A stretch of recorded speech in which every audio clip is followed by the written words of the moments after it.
Hello, everyone. My name is Genesis McGrue-Johnson. I'm a student here at UNT.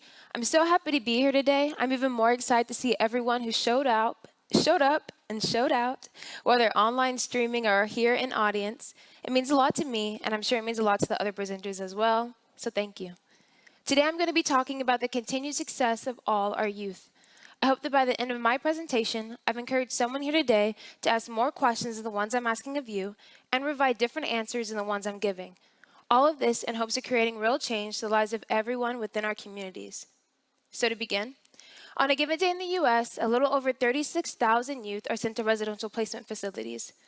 This means that on a given day, at least 36,000 young lives are changed, whether that be better or for worse. Today, my presentation brings attention to the juvenile justice system and the impact it can have on our community's adolescents. Upon re-entry to society, many adolescents impacted by the juvenile justice system will face adversities towards their continued success. These adversities include, but are not limited to, employment and education opportunities. As far as employment, many of our adolescents will face difficulties obtaining employment or obtaining consistent employment. And as far as education, many of our adolescents will face difficulties and challenges obtaining and receiving high school diplomas, GEDs, and resources towards their continued education. But today isn't just about talking about a problem, it's also about discussing a possible solution. A solution I believe begins with the alternative of hope. An alternative of hope I believe each of us can offer in three simple ways. I believe these three things create a trickle-down effect, beginning with curiosity, then passion, and lastly, encouragement. Looking at all three things together, starting with curiosity, I believe when you look in the world and you ask yourself what's wrong with it, you start to realize that it's not perfect. And the cracks within the system can impact the lives of someone within your community. Hopefully this then inspires you to become passionate, and then this passion and action encourages the person next to you to take action as well. Now, we're looking at all of these three things separately, and in regards to this presentation, I believe some questions of curiosity to begin with is one, what is our community doing to make sure that all of its adolescents, but especially those impacted by the juvenile justice system, are reaching or achieving their continued success? And two, what are we doing as individuals to make sure that all of our adolescents, despite the impact of the juvenile justice system, are reaching or maximizing their potential success?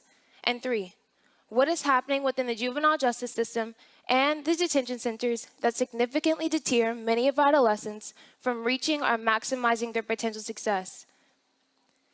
Now, hopefully, this kind of question inspires someone today to get more involved in the action of change, and your action and your passion doesn't have to look like mine as long as it brings more attention to the problem. It can be asking family and friends about it, creating networking groups on social media platforms, or even getting more hands-on through mentoring. It has been shown that those that are mentored become sufficient readers, achieve high school diplomas and GEDs, and are less likely to be rearrested. Now, however your action and your passion looks, hopefully it encourages the person next to you to be a part of the change as well. And it doesn't just stop there, but it creates a domino effect. Because not only have you encouraged them, they then can encourage the person next to them to be involved in the change as well.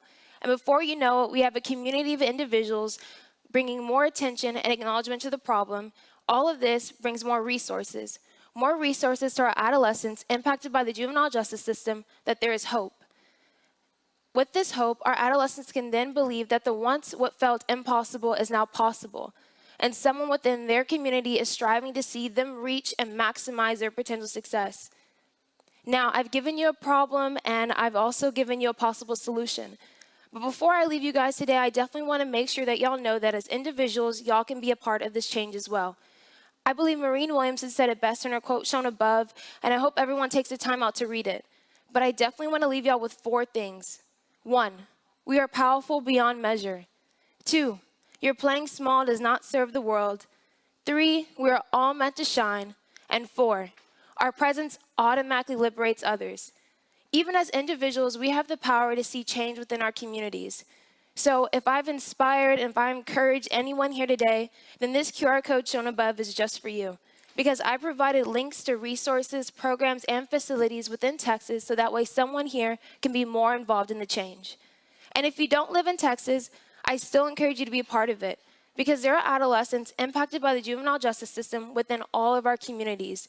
And in hopes of seeing this change, it takes all of us as individuals to be a part of it.